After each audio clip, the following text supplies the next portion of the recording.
Zdar, vítam vás u nového videa. V tomto videu si niečo povieme, niečo ukážeme o karburátore na Pioniera Java 50 typ 20, 21 a 23. Jedná sa o typ ICO 2917 PSB. Povieme si niečo, ako ho nadstaviť, ako ho vyčistiť a aké môžu byť príčiny porúch. No, tak poďme sa naň pustiť. Ako prvé si vyberiem šupatko, nech mi to lánko tam nezavadza. Tak, rozsypalo sa, nie je to nahodené v rýchlopale, ale nachádza sa nám tu, už takto, nachádza sa nám tu veko šupatka, strunka, ihla s poistnou podložkou, lenže tá podložka musí ísť tam nová, lebo tam vôbec nedrží. Je tam aj, ako si môžeme všimnúť, drôtik. Nejaký majster sa v tom kochal. No, to si odložíme bokom. No, a rozoberieme si plavákovú komoru. Veko plavákovej komory zhodíme. Zvolíme si správny šrobovák, ktorý nám tam zapasuje, aby sme zbytočne nezodrali drážky na šrobe.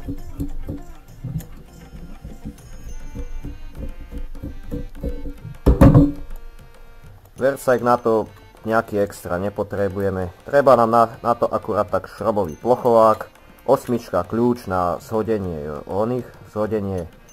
rozdelenie od valca a sedmička kľúč na povolenie tejto srandy.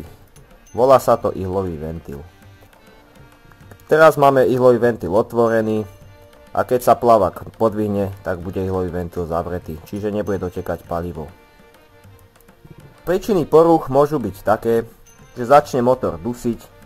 Ako prvé, čo si skontrolujeme, tu sa nám nachádza hlavná tryska. Tu si tiež vyšrobujeme opatrne, aby sme drážku nestrhli. A keď bude tryska upchatá, nebude cez ňu vidieť. Prípadne môže byť ešte upchatá aj z tejto strany.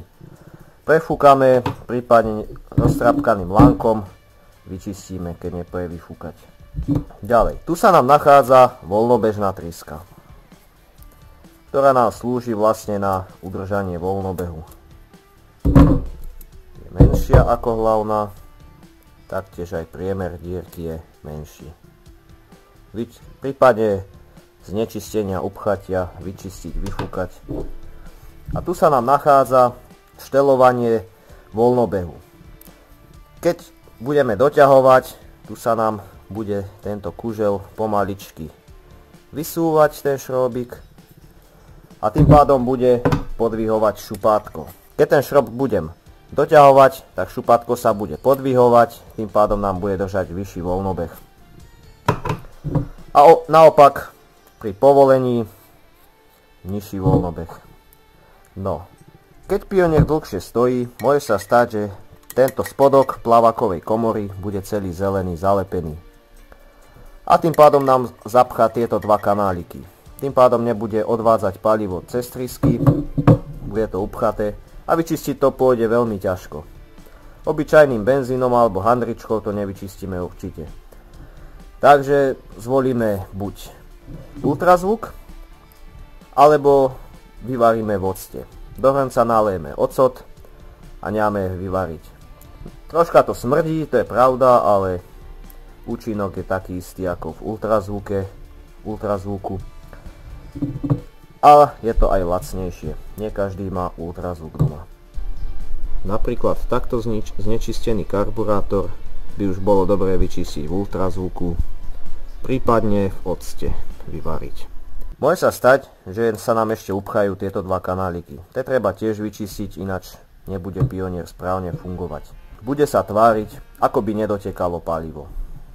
Tak preto treba vyčistiť tieto všetky veci. Nadstavenie plavákovej hladiny. Plavákovú hladinu si nadstavíme jednoducho. Obcháme plavák naspäť, zašrobujeme toto veko. Na nahodenom motore samozrejme, nech je karburátor v rovine. zašrobujeme alebo prichytíme, dáme hadičku, pustíme benzín. Keď sa už plávak podvihne, benzín prestane dotekať. Tým pádom zastavíme úplne benzín na kohúte, vytiahneme a tým pádom bude plávak vyššie, keďže tam bude benzín. Plávak ponoríme a benzín musí byť zároveň tohto vrchného krúžku. Alebo lepšie povedané, ten plávak musí byť celý utopený. Ale nesmie byť vyššie toho krúžku benzín ani menej. Tak je hladina správne. No, to si môžeme zložiť naspäť. A ešte si môžeme povedať už keď tak niečo málo o tomto ihlovom ventile. Pliešok sa vyberá veľmi jednoducho. Vytiahneme si tento kolík a máme tu takýto pliešok. No tiež už není bohviaký, bolo by dobré ho vymeniť. A tak aj spravím za chvíľu. A tu sa nám nachádza sedmička kľúč. Na sedmičku kľúč, ktoré keď si chceme vymeniť tento ihlový ventil, jednoducho vyšrobovať. Je tam iba závit, nič viac. Zloženie, ako sme vlastne rozobrali, veľmi jednoducho.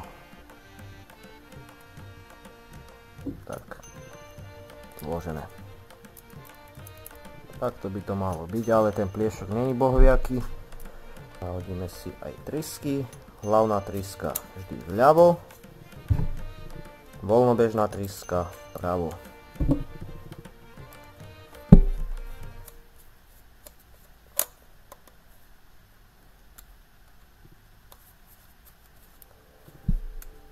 Keď si to všetko zložíme a chceme si nadstaviť potom voľnobeh, vždy sa voľnobeh nadstavuje za zohriatého motora. Ináč to nebude správne fungovať, keď sa motor zohreje. Nahodenie plynového lanka. Zoberieme si toto vrchné veko šupátka, nahodíme takto. Zoberieme si do druhej ruky šupátko, ihla ide vždycky sem. Dáme tak, aby bola takto v svojej drážke. Cez lánko prevlečieme túto strunku. Strunku jedným prstom zachytíme. Do tej väčšej dierky vopcháme lánko. Do tej menšej nám to nebude fungovať. Ja si to musím prechytiť. Do tej väčšej a z väčšej to presunieme na tú menšiu. Pustíme strunku a máme hotovo. Potom si jednoducho týmto zárezom, týmto rádiusom, alebo ak by som to nazval dopredu, a musí tam takto jednoducho ľahučko zapasovať. Zašrobujeme, ale lánko si nahadzujeme lepšie, keď je nahodené v rýchlopale, pretože sa nám môže znova vybrať. A tu nás si ešte môžeme vymedziť vôľu v rýchlopale. Keď bude veľká vôľa, treba povoliť. A zase naopak, keď to bude zbytočne pridávať, treba dotiahnuť. A tu býva ešte odkvapová miska, ktorú tu nemám. A tak. Po zložení karburátora môžeme nahodiť v mojom prípade na takúto srandu, na takúto skúšačku, kde si môžem odskúšať motor na Pioniera.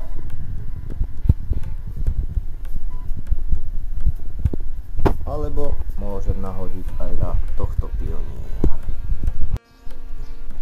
Až sa ti video páčilo alebo ti pomohlo, tak daj like, odber, aby ti neunikli ostatné videá, prípadne píš do komentáru, čo ťa ešte zaujíma, aké video by som mohol natočiť s Pionierom, a vidíme sa u ďalších videí. To by bolo z tohto videjka úplne všetko. Zatiaľ čaute.